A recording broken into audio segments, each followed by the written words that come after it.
मंजिल मिलेगी चाहे भटक कर ही सही। साथियों, ये बात कन्या लग्न खास तौर पर उनके विवाह के लिए, जबकि उनके द्वितीय भाव में किसी न किसी प्रकार का पाप ग्रह हो, बिल्कुल सटीक बैठती है। बहुत आसानी से विवाह संपन्न नहीं होने देती। साथियों, इस श्रृंखला में हम यही चर्चा कर रहे हैं कि प्रत्येक लग्न में कब कब ऐसी परिस्थितियां होती है कि आप अपनी तरफ से पूरा प्रयास करते हैं, घर वाले पूरा प्रयास करते हैं, सामने से रिश्ते भी आते हैं, परंतु बिना किसी उचित कारण के वो बात बीच में ही खत्म रह जाती है। शादी की बात जो है वो आधी रह जाती है। तो आज इस एपिसोड में हम चर्चा करेंगे कन्या लग्न के बारे में। तो मेरे बहुत ही प्रिय और बेहद सम्मानित साथियों, हृदय की असीम गहराइयों से अभिनंदन, बहुत बहुत हार्दिक स्वागत। साथियों, यदि आप अपने लग्न से संबंधित एपिसोड देखना चाहते हैं, अपने घर के किसी सदस्य के लग्न से संबंधित एपिसोड यदि आप देखना चाहते हैं, यदि उनका विवाह नहीं हो पा रहा है, तो यहाँ आई बटन में हम उसका लिंक प्रोवाइड करा रहे हैं, जहां जाकर के आप किसी भी लग्न का एपिसोड देख सकते हैं। कन्या लग्न पर विस्तार से हम चर्चा करें इससे पहले एक बेहद जरूरी सूचना कि हम हमारे प्रत्येक एपिसोड के अंत में किसी न किसी जातक के प्रश्न का उत्तर देते हैं, और ये जो प्रश्न है ये हमें प्राप्त होते हैं आप लोगों के ही द्वारा यूट्यूब कमेंट के माध्यम से। तो जब भी आप अपना कमेंट लिखें, उससे ठीक पहले आपको लिखना है #आचार्य चंद्रकांत। और एक और बात कि इसी एपिसोड से संबंधित एक प्रश्न इसी एपिसोड के अंत में आपसे पूछा जाएगा, उसका सही उत्तर साथ में लिखा होना बेहद जरूरी है। तो आइए साथियों, कन्या लग्न की जन्म पत्रिका पर दृष्टिपात करते हैं।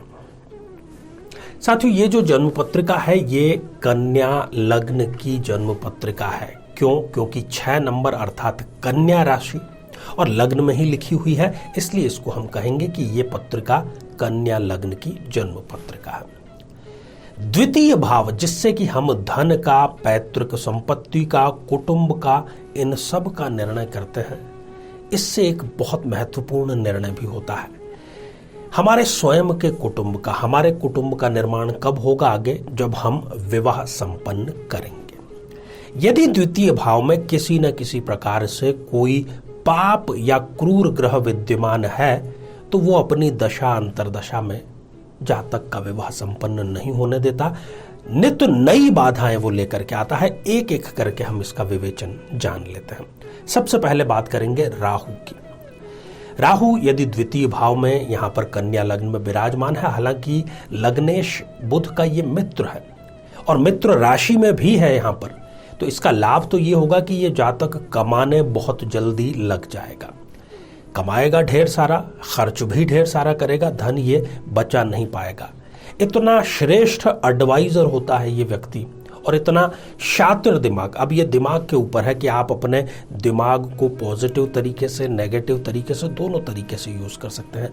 अपने अफसरों, अपने बड़े बड़े नेताओं को भी ये सलाह कई बार दे देते हैं, जो कि बिल्कुल उचित और सही सलाह होती है। परंतु यहाँ बैठा हुआ राहु, वही बात, यदि राहु की दशा अंतरदशा चल रही है, शादी की बात को वो अधूरी रखने का कार्य करता है, जबकि ये शादी के योग्य हो चुके हों तब भी। अब बात करते हैं साथियों केतु की। यदि केतु देव यहां पर विद्यमान है, तो यहां पर मैं ये समझता हूं कि राहु से भी कई गुना अधिक, यदि विवाह संबंध को चला करके बीच में समाप्त करने का कार्य, राहु से ज्यादा यहां पर केतु घातक है। ये व्यक्ति अपने कार्यों में बड़ा पारंगत होता है, किसी न किसी फील्ड का स्पेशलिस्ट होता है, सुनता किसी की नहीं है, अपने ही मन की ये व्यक्ति करता है। हालांकि थोड़ा सा वाचाल होता है, अपनी वाणी पर इनका कंट्रोल नहीं हो पाता, और खास तौर पर अपने कुटुंब से ही इनके रिश्ते ठीक नहीं रह पाते। और शादी की जहां तक बात है, तो जैसा कि बिना किसी कारण के मना कर दिया जाना, वो इनके लिए एक आम बात हो जाती है, खास तौर पर जब केतु की दशा अंतरदशा चल रही हो। तो आगे बढ़ते हैं, बात करते हैं शनिदेव की। साथियों, शनिदेव यहां पर द्वितीय भाव में बैठ करके उच्च राशि के हैं। तुला राशि में शनि उच्च का प्रभाव देते हैं। शनि की दशा अंतरदशा इस जातक के लिए अपार धनदायक साबित होगी। यदि ये न्यायिक क्षेत्र में है तो फिर ये अपने करियर में शिखर पर जरूर पड़ते हैं और न्यायिक क्षेत्र के इतर भी यदि किसी सरकारी कार्य में है तो बड़ा पद ये जरूर प्राप्त करते हैं। इनके सामने आपको झुकना ही पड़ता है, ये किसी से कन्विंस नहीं होते, आपको ही इनसे कन्विंस होना ही पड़ेगा। और इन्हें समझना भी थोड़ा सा मुश्किल है, इनके मन में क्या चल रहा है, ये क्या बोल रहे हैं, उसको ये चेहरे से वाणी से जाहिर नहीं होने देते। किसी भी परिस्थिति में किसी से मदद नहीं मांगते, अपना जो मदद है स्वयं करते हैं। एकला चलो वाली जो इनकी नीति है वो ही ये आगे बढ़ाते रहते हैं। बात वही कि यदि इस स्थिति में इनको शनि की दशा अंतर्दशा चल रही है, जहां पर ये सारे पॉजिटिव परिणाम मिलेंगे, उसके साथ ही इनको नेगेटिव परिणाम ये कि वो शादी में डिले करने का कार्य करता है। अब साथियों आगे बढ़ते हैं, बात करते हैं क्रूर ग्रह सूर्यदेव की। सूर्यदेव इस जन्म पत्रिका में व्ययश है, उसके ऊपर वो यहां पर आकर के नीच राशि के हो गए। विद्या में इस व्यक्ति के अड़चन उत्पन्न करने का कार्य, कुटुंब से मिसअंडरस्टैंडिंग करने का कार्य और आकस्मिक हानि, आकस्मिक दुर्घटनाओं का योग यहां पर खासतौर पर सूर्य की दशा अंतरदशा में अवश्य देखा जाता है।